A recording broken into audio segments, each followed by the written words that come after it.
Well, it is now law. The CR has passed the House. It will pass the Senate, of course, then it will go into law. But they're saying it will pass with overwhelming support when it comes to the Senate. Now, the problem I have with this is a Republican-pushed bill. It's amazing how politics works and how, last time we want to shut down the government, this time they want to shut down the government. Today we're going to discuss a little bit about that because I think that we're missing something huge that's been discussed and how Trump is angry with a Republican, but I do think we need to talk about why he's angry with them and why he's not angry with others. Also, we're going to discuss Ukraine and Russia. There could be a truce agreement that has been stated by Marco Rubio and Mike Waltz. So this could be a good thing. There has been major escalations with drone attacks and with there was a report that a major explosion in Ukraine too. So the thing is this, the escalation is still happening. Is it because they're kind of at the end and they're trying to do all they can before this truce agreement is signed? I don't know. But we're going to discuss that and what Marco Rubio just said. And then we're going to talk about the promises made. We hear Pam Bondi and Patel. The sad thing is there's a lot of things that we've been promised and yet nothing has happened. No arrest has been made, and we're going to discuss that in detail at the very end of this video. Please pay attention to what's going on around you because it's not all cupcakes and rainbows. I want us to be prepared and always ready because also there's 2 more reports that deal with what's coming up. Could be bigger than 2020. Let's dive into these stories and a few more. This video starts right now.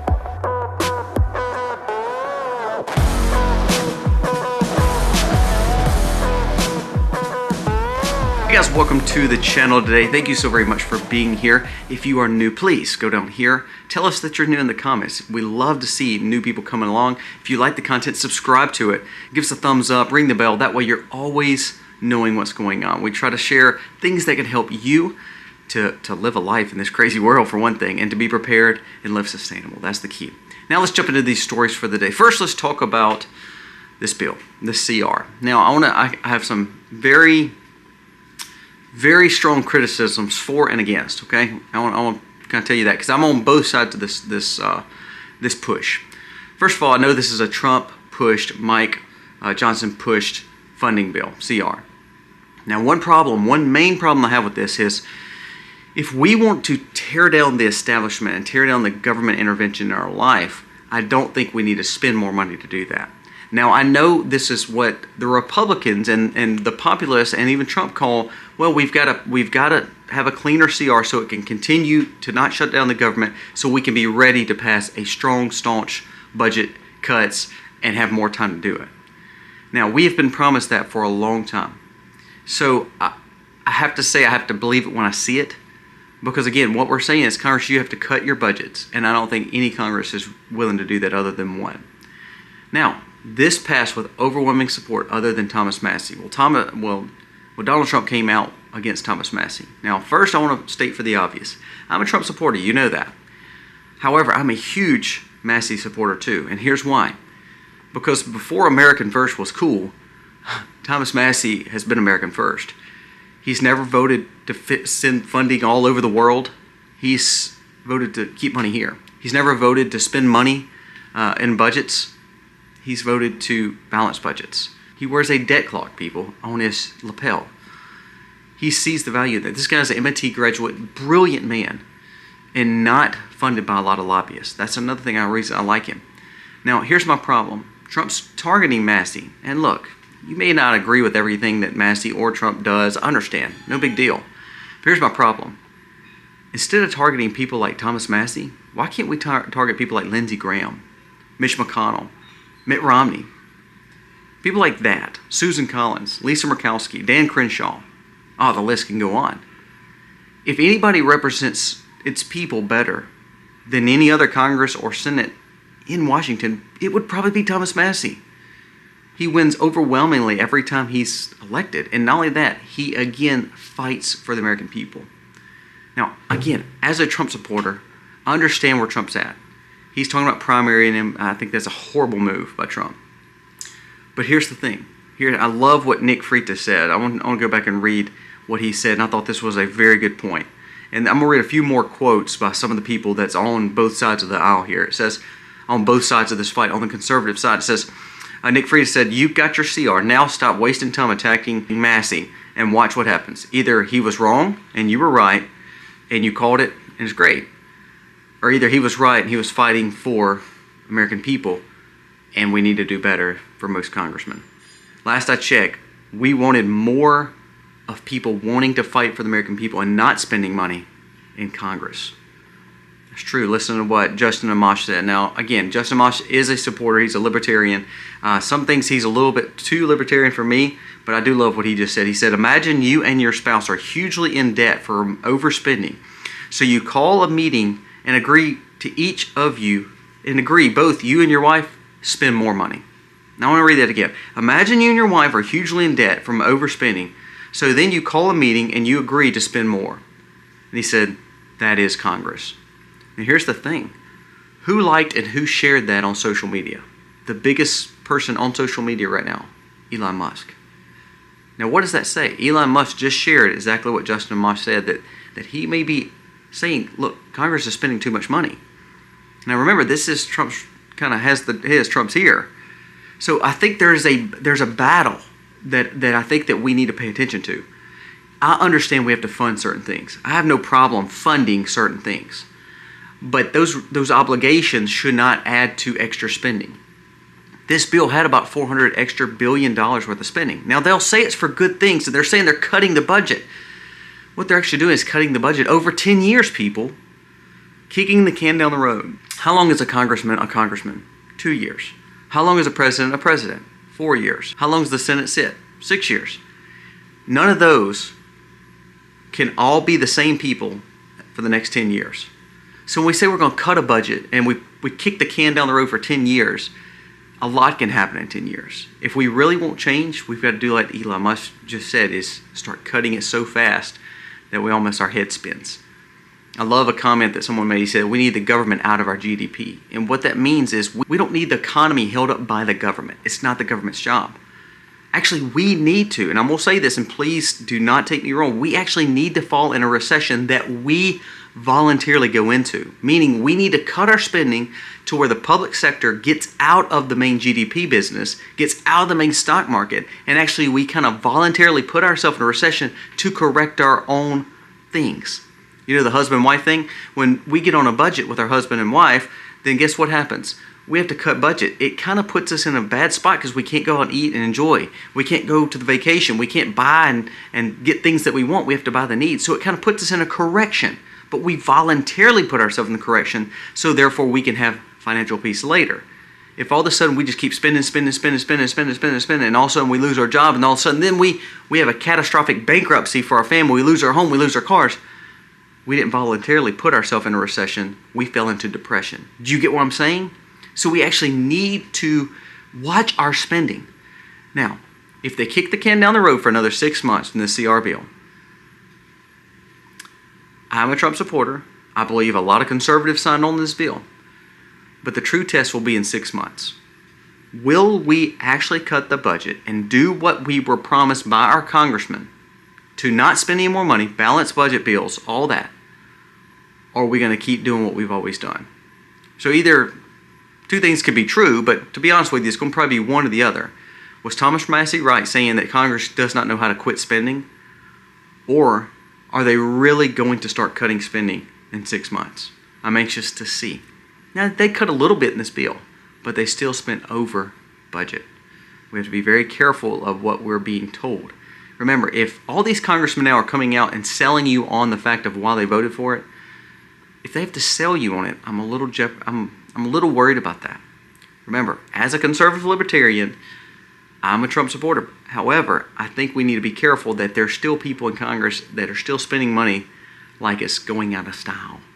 And we don't have the money to be spending right now. Now, before we go any further, a word from today's sponsor. I don't know your situation, but like thousands of other Americans that American Financing talks to each and every month, people are drowning in debt. They're struggling to pay and keep up, living paycheck to paycheck. And also now we see that credit cards are at the highest use any time in history. Well, guess what? That's high interest. Even sometimes upwards of 20%. Life is more expensive, and that's caused by a lot of different things. But here's one way that you can look at helping yourself. And that's where American Financing comes in. you may be ignoring your biggest asset, which is your home. Would you like to trade just 10 minutes of your day for maybe a savings of $800 a month? Because on average, that's exactly what most people are saving when they use American Financing. A simple, no obligation call with one of the American Financing specialists. They don't make money off of you selling you. They just want to help you, assist you to get your feet back under you again. When you talk to one of their consultants, there's no upfront fees, but there's something that they can do, and they can help get some of your high interest credit card debts under control. Do not wait. Call American Financing today. That number is 866-885-1948. That's 866-885-1948. Or go to my personal link, americanfinancing.net/themax. Do not miss this opportunity to make one call or to sign up for just a consultation and maybe save $800 a month on average. I want you on the path of making sure that you're prepared and that you are independent and financially safe. Where American Financing can help you do that. Check out the link below, call their number, speak to one of their representatives, and see what they can do for you. Thank you, American Financing, for sponsoring today's video. Now let's jump into Ukraine. I hate talking about Ukraine, I really do, but I do like the fact that Rubio came out and said that Ukraine has agreed to enter a truce negotiation with Moscow, meaning they're going to get to a point of a 30-day pause so they can hammer out the deals for the agreement. It says, coming out of the Jeddah talks with the Ukrainian delegation, which lasted for around 8 hours, Secretary Marco Rubio has issued a statement showing that Kiev has agreed to enter negotiations with Russia to end the war. Today, we've made an offer to the Ukrainians, and they accepted, which is entering a ceasefire so we can build an enduring, sustainable peace agreement. This 30-day ceasefire aspect is which announced it appears to be a jumpstart to direct talks. Now, we have a delegation going to Russia now, so I think this is a good move. Now, the only problem I have with this is, did you see just a few days ago, while we were negotiating this, Ukraine sent major drones into Moscow, now going into the capital. There was actually a report, and again, it's actually just reported on the fringes now, but it shows that Russia sent a pretty big load into Kursk. Both are starting to go deeper into the capital area. So I think there's a play here to where they're both trying to show power, so that way when they come to the truce agreements, they can come to a rational agreement, but everybody's kind of strongmanning each other right now. Now the thing is this is where Trump needs to step in and say, no more of this. We've got to end it like we've talked about. So this could be one of those promises made, promises kept. This could actually be a good move for Trump to get this peace agreement hammered out. So in the midst of this horrible situation with Congress passing more spending, this is one of those things I think is a good thing. I think the fact that we're having these negotiations and stopping the funding and stopping the movement, all this stuff, we need to get back to peace so that way we can start having a more good trade with that part of the world that we haven't had for several years. We need to quit acting like everybody's our enemy, or these people are our good guys, or these people are the bad guys, and start actually just working with everybody to try to build better trade across the world. I think that's going to help everyone's economy, especially when it comes to the U.S. and Russia. And I think Trump and Putin both see that. I think Zelensky's a pawn. I don't think he'll be there much longer. I think Trump, part of this agreement, Trump is going to make him, I think, cease to be in power. And I think you're going to see fair elections again in Ukraine. So I think this could be a very good move. I'm anxious to see what the next steps are with this delegation going to Russia, if they can hammer out a deal to see peace. Again, it's not our job to police it, by no means. It's not our job to rebuild it, by no means. But I think part of the peace negotiations is going to be Russia rebuilding some of Ukraine and building the new boundary lines or whatever that looks like, and Zelensky losing power. I think that's going to be the play. I might be wrong, but I think that's going to be the play when it comes down to it for peace. Now, two more stories I want to hammer on because I think they're very important. There was some news that broke about USAID, that was getting dismantled, that now their employees of USAID are shredding documents, trying to get rid of evidence of where they were spending money and what they were doing with some of the funds. Now, listen to this. This is knowingly going on, and still no arrests have been made. General Mike Flynn calls for Pam Bondi to issue arrest warrants for all the people that are now saying the USAID employees were shredding documents and they were part of it. Again, no arrests have been made yet. Alina Abba came out and stated that a large batch of the Epstein documents have been under review and prosecutions are pending. Now, Bondi's already said this, Patel's already said this, now Alina Abba says this. So here's what's happening. Either they're digging themselves in a deeper hole or they're actually going to bring persecution. Remember this, still to this day, We arrested J6 people within days of what happened, weeks, and still went on for the next 2 to 4 years, basically through the Biden administration. Ghislaine Maxwell, which is the second in charge to Epstein, is serving in prison because of the trafficking issues. She's serving. However, that means if she's serving, that means she was guilty of it. That means there was other players in it with the trafficking. Tell me why no one has went to prison, even with Maxwell being in prison. Do you get what I'm saying? This is where I think there's someone behind the scenes, a very, very dark, evil player here that won't allow this stuff to get out. And it may be a lot of players. I don't know. But what I'm saying is this. We keep hearing it's coming, it's coming, it's coming. It's kind of like the CR, it's like kicking the can down the road. We're going to quit spending, we're going to quit spending next time we're going to quit spending. Well, this is the same way. We are several weeks into this administration now, and no arrests have been made on some of these major findings. The declassification that Trump put out for the JFK still has not happened. The fact of the arrest of people tied and linked to some of the dirtiest things. I mean, look, DOJ and now USAID both knowingly burned and shredded documents. And our DOJ leader, Bondi, has not arrested any of them. Hadn't even brought charges against them. The FBI, they fired the one guy that was withholding the documents from the New York office. He was fired. He was actually, I think he was able to resign, which means he was able to get his pension, didn't lose anything, didn't go to prison for withholding documents from his two bosses. So I struggle. Again, it's kind of like I believe it when I see it. I'm not trying to criticize this administration. I'm just trying to say I'm scared that this swamp is so flippin' big that I don't know if it can be destroyed. I really don't. I really don't know. And the only way to dismantle it is really a reset. I keep saying that, but it's true.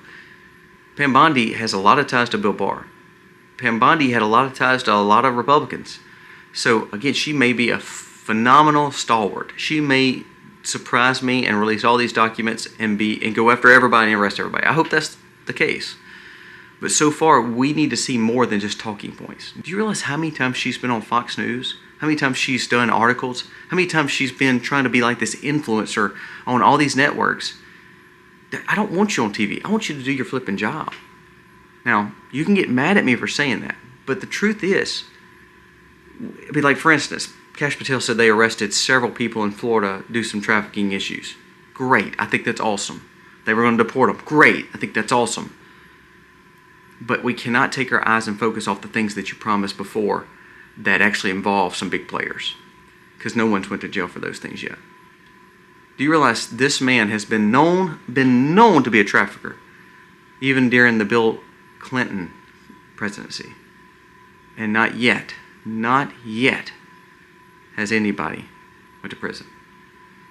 I just think there's more to this story, and I think that we need to pay attention to. The last story I want to bring up, and this goes back to like this dark player, this dark horse in our government, the swamp. I want you to listen to this. This is creepy.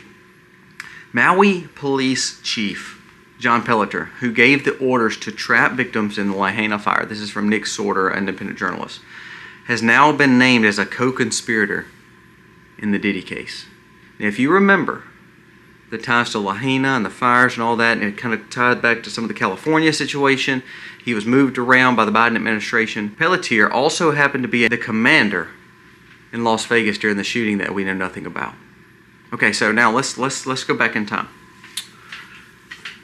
Dark, deep secrets. This is one of them. You have the guy, the Maui police chief, during the Lahaina fires that didn't help stop and get people out of there. Remember, he was tied to Las Vegas shooting that we hadn't heard anything about. Do you remember? During the country singing where everybody, there was a lot of murders that nobody's heard about yet. Nobody solved, nobody is, out of sight, out of mind. Now that same guy who was part of that, who was part of Lahaina, is now named as a co-conspirator in the Diddy case. Now, I want you to really think about what I'm talking about, especially when I just talked about Epstein. Now we're talking about Diddy, and this guy was tied to him, that was tied to the fires and tied to the Las Vegas shootings. That's a big deal. There's allegedly a report showing that Pelletier forcibly took some victims of Diddy's from Vegas to California. There's also reports, remember, that there were still some missing people from Lahaina, especially underage, that were not found, that disappeared. Remember, he was the chief over all that. Now, there's been, of course, disputes on all that. But when I talk about like the Epstein situation, I talk about how Congress needs to quit spending money. I think there's so much more that we can understand. And I told God yesterday, he kind of criticized me because he said, it seems like all you do is talk about how bad some things are. Well, I do. I think we're actually to a point where no matter how good it always looks, no matter what person's in the White House, no matter what's in Congress, no matter who is leading us, I believe we're just one little spark from something major happening because we have such big players that have evil intentions. You ever saw those graphics where the puppeteers are kind of over the globe and they're like, it's a big oligarchy? I'm not saying that I believe that everybody's out to get you. I'm not saying that. What I am saying is there are evil people. And like this guy, how is it so coincidental? Tell me how it could be so coincidental that the guy who was over the Las Vegas situation that we know nothing about, the government hid from us, to then magically get moved to Maui Lahaina area and was over all the situation with the fires and was part of not getting people out, felt persecution over it, and now that same guy who botched these two things is now tied into a co-conspirator situation with Diddy. That's a big deal. It kind of looks a little Epsteinish, doesn't it? We need to pay attention to these kind of stories. Another story, last story, just wrap it up and shows again how evil some of this could be. If you remember the former CDC director, Robert Redfield, he said, and he just was quoted saying this, it says, there will be another pandemic, possibly bird flu. He said, but it will be far more devastating than 2020. And what he's saying is all this stuff, this has been decades of planning, decades of stuff going on that we don't know about. My fear is this. My fear is that we don't put enough emphasis on looking at some of the stories that need to be opened.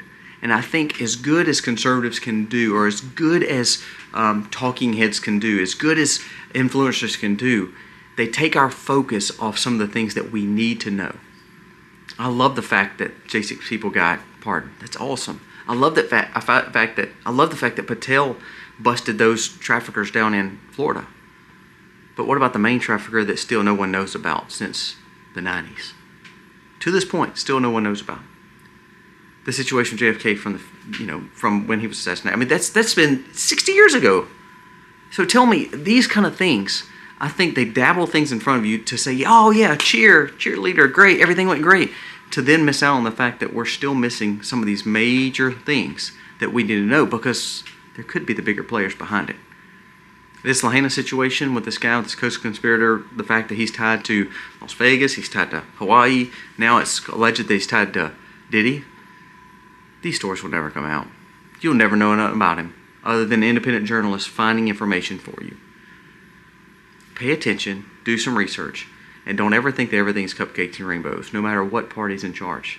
Because no matter how much we want to drain DC, I think it's going to be harder to actually do that.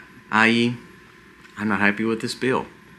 I think it's crazy that we're spending more money when we talk about how bad the budget is. When we talk about how much deficit we have. Now what they do is they tell you it's for defense, it's for the border, it's for this, it's for that. Do we really need another $500 billion, $400 billion to do those things? Why don't we just move money around, cut other budgets, and just provide a balanced budget initiative to where we quit spending extra money? We just take the money that we're already spending and reallocate it. I think that would have been wiser. Guys, let me know your thoughts on this video. I think going after Massey is wrong. I think Trump with the agreement with Ukraine is phenomenal. I hope it works out because I think that'd be a great win.